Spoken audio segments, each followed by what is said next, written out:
Hello guys, welcome to my channel. তো guys, আজকের ভিডিওতে আপনাদেরকে জানিয়ে দেব বেকার যুবক যুবতীদের খুশির দিন। প্রতিটি বেকার যুবক যুবতীদের মাসে মাসে 2,500 টাকা করে দেওয়া হবে। টাকা ঢুকবে ঘরে ঘরে, আর থাকতে হবে না বেকার। গল্প নয়, সত্যি। তো গাইস, বিস্তারিত জানার আগে আমার চ্যানেলে যদি আপনারা নতুন হয়ে থাকেন, চ্যানেলটি অবশ্যই সাবস্ক্রাইব করবেন এবং পাশে থাকা বেল আইকন প্রেস করতে ভুলবেন না, যাতে আমার ভিডিও সাথে সাথে আপনাদের কাছে পৌঁছে যায়। সমগ্র দেশ তথা রাজ্য জুড়ে বর্তমানে চাকরির পরিস্থিতি খুবই খারাপ। নতুন করে বড় কোনো চাকরির আপডেট দীর্ঘদিন ধরে আসেনি। তাই বর্তমান সমাজে বেকারত্ব একটি বড় বাধা হয়ে দাঁড়িয়েছে। বর্তমান দিনে প্রচুর ছেলেমেয়ে উচ্চশিক্ষিত হয়েও কোনো সরকারি চাকরি পাচ্ছেন না। তাই বর্তমানে দিনের পর দিন বেকার ও শিক্ষিত যুবক যুবতীদের সংখ্যা বেড়েই চলেছে। এই পরিস্থিতিতে নতুন একটি প্রকল্প চলে এলো। সেখানে বেকার যুবক যুবতীদের আর টাকার জন্য চিন্তা করতে হবে না। প্রতি মাসে বেকার যুবক যুবতীদের ব্যাংক অ্যাকাউন্টে ঢুকবে টাকা। এই পরিস্থিতিতে বেকারদের মনে আশার সঞ্চার জাগতে রাজ্য সরকার এবং কেন্দ্র সরকার একের পর এক বিভিন্ন প্রকল্প নিয়ে এসেছেন। বিভিন্ন ধরনের প্রকল্পের মাধ্যমে বেকার যুবক যুবতীদের প্রতি মাসে মাসে অর্থ প্রদান করা হচ্ছে, যার ফলে আর্থিক দিক দিয়ে বেকার যুবক যুবতীরা কিছুটা হলেও স্বস্তি পাচ্ছে।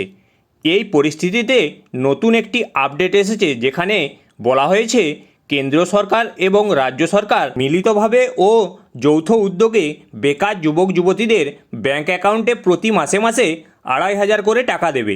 দীর্ঘদিন ধরে এই প্রকল্প চালু হলেও অনেকেই প্রকল্প সম্বন্ধে এখনও জানেন না। আমাদের রাজ্যেও চালু হয়েছে এই ভাতা। আপনি যদি এই রাজ্যের একজন বাসিন্দা হয়ে থাকেন এবং একজন কর্মহীন বেকার হয়ে থাকেন, তাহলে আপনিও পেয়ে যাবেন এই টাকা। প্রতি মাসে মাসে পাবেন 2,500 করে টাকা। এই কথাটি অবাস্তব মনে হলেও ঘটনাটি কিন্তু সত্যি। কেন্দ্র এবং রাজ্য সরকারের মিলিত ও যৌথ উদ্যোগে টাকা দেওয়া হবে কর্মহীন বেকার এবং যুবক যুবতীদের। রাজ্য সরকার যেমন রাজ্যবাসীদের খুশি করার জন্য এবং রাজ্যের জনসাধারণের কথা চিন্তাভাবনা করে একের পর এক নতুন প্রকল্প নিয়ে এসেছেন এবং উপকৃত হয়েছে রাজ্যের লক্ষ লক্ষ পরিবার, ঠিক তেমনই কেন্দ্র সরকারও একের পর এক বিভিন্ন ধরনের প্রকল্প এনেছেন, যার ফলে দেশের প্রতিটি মানুষ কম বেশি উপকৃত হয়েছেন। এবার কেন্দ্র ও রাজ্য সরকার মিলিতভাবে একটি নতুন প্রকল্প নিয়ে এসেছে বেকার যুবক যুবতীদের জন্য, যেখানে প্রত্যেক বেকার যুবক যুবতীদের প্রতি মাসে মাসে দেওয়া হবে 2,500 করে টাকা। নতুন করে এখানে যে প্রকল্পের মাধ্যমে টাকা দেওয়ার কথা বলা হচ্ছে, সেই প্রকল্পের নাম হলো এক এমপ্লয়মেন্ট এক্সচেঞ্জ প্রকল্প।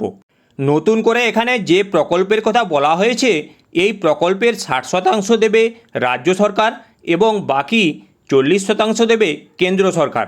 তবে এত কিছু জানার পরে হয়তো আপনার মনে প্রশ্ন আসতে পারে, কি করে আপনি এই প্রকল্পের মাধ্যমে টাকা পেয়ে যাবেন, বা কীভাবেই বা আপনি আবেদন জানাবেন। আপনার চিন্তার কোনো কারণ নেই, আমি আপনাদেরকে জানিয়ে দেব। এখানে আবেদন জানাতে হলে আবেদনকারীকে অবশ্যই এমপ্লয়মেন্ট এক্সচেঞ্জ অফিসের নাম নথিভুক্ত করতে হবে। এক্ষেত্রে যে কোনো নিকটবর্তী এক্সচেঞ্জ অফিসে গিয়ে নাম নথিভুক্ত করতে পারেন আপনারা। এছাড়াও এখানে আবেদন জানানোর আরও একটি শর্ত হলো আবেদনকারীর পারিবারিক বাৎসরিক আয় 2.5 লক্ষ টাকার কম হতে হবে। এছাড়াও এখানে আবেদন জানাতে হলে আবেদনকারীর শিক্ষাগত যোগ্যতা থাকতে হবে অবশ্যই উচ্চ মাধ্যমিক পাস, এবং এখানে আবেদন জানাতে হলে আবেদনকারীর বয়স হতে হবে অবশ্যই 18 থেকে 35 বছরের মধ্যে। তো গাইস, এই ছিল আজকের আপডেট। ভিডিওটি যদি আপনাদের ভালো লেগে থাকে অবশ্যই একটি লাইক করবেন।